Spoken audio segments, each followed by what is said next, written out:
Plano Nacional de Enfrentamento da Violência Sexual contra Crianças e Adolescentes completa 20 anos de criação. Desde sua formação, o Brasil vivencia uma série de importantes avanços na área do reconhecimento e enfrentamento da violência sexual contra crianças e adolescentes. Em 2013, por exemplo, após a revisão do Plano Nacional, ficou acordado que os estados também seriam responsáveis pela implementação de planos em defesa das crianças e dos adolescentes, e que os conselhos municipais também atuassem nesse sentido. Além de ressaltar a responsabilidade do poder público na implantação do Plano Nacional nos estados, a principal meta da campanha neste ano é também o de espalhar a informação para todos, comenta Moisés Barbosa, membro da coordenação executiva do Comitê Nacional de Enfrentamento à Violência Sexual contra Crianças e Adolescentes.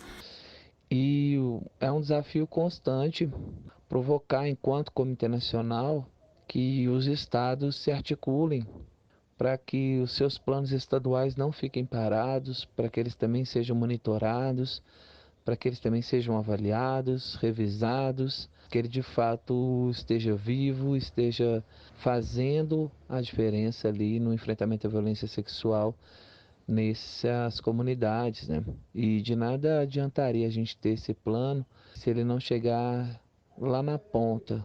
Então acho que o desafio que nós sempre tivemos e que nós temos até hoje é que esse plano ele chegue até aquela criança, aquele adolescente que realmente está precisando ser protegido, está precisando de uma política pública que o permita sair dessa situação de violência e ressignificar a vida dele. Maria Isabel da Silva Abel, militante na área de proteção dos direitos da criança e do adolescente, explica que a maneira pela qual se pode garantir a segurança dos menores é orientá-los a entender a diferença das relações de afeto e de abuso.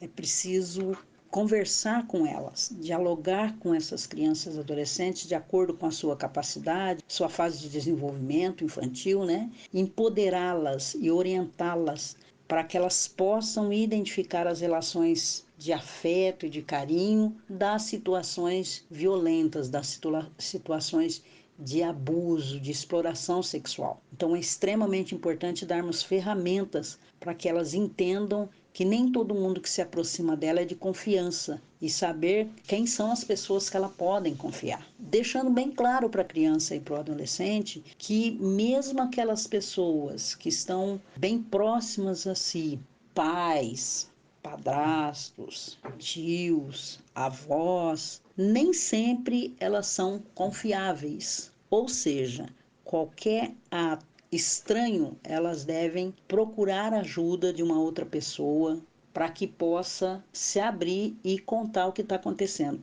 Bel, que foi conselheira da CONANDA, Conselho Nacional dos Direitos da Criança e do Adolescente, diz que neste período de isolamento social, crianças e adolescentes ficam mais vulneráveis ao abuso, tanto em suas casas como pela internet. Neste momento de isolamento social por conta da pandemia, nós temos que ficar bastante atento, porque muitas vezes as crianças e adolescentes estão mais vulneráveis. No caso da violência intrafamiliar, elas estão num convívio mais direto e por mais tempo do seu abusador.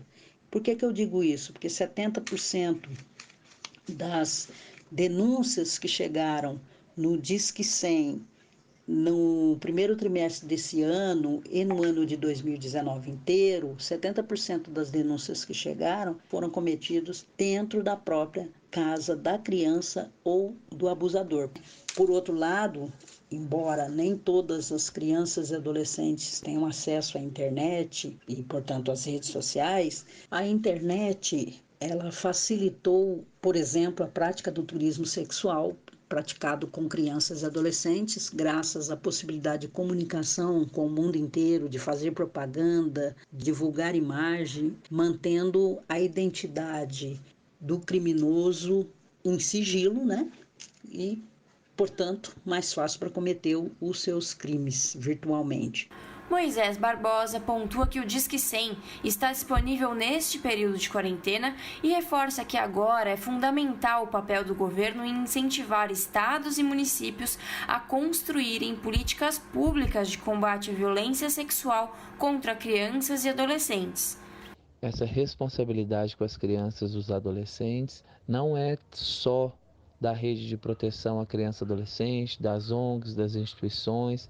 Enquanto militantes, enquanto movimento social, nós temos que realmente estar presente, mas é super necessário que o governo também faça a sua parte no combate à violência sexual contra a criança e adolescente, no desenvolvimento de programas educacionais nas escolas desde a primeira infância. É preciso que cada governo municipal, estadual, pense políticas públicas que vão de encontro mesmo àquilo que está acontecendo. Larissa Borer, Rádio Brasil Atual. Está ouvindo Jornal Brasil Atual. As notícias que os outros não dão.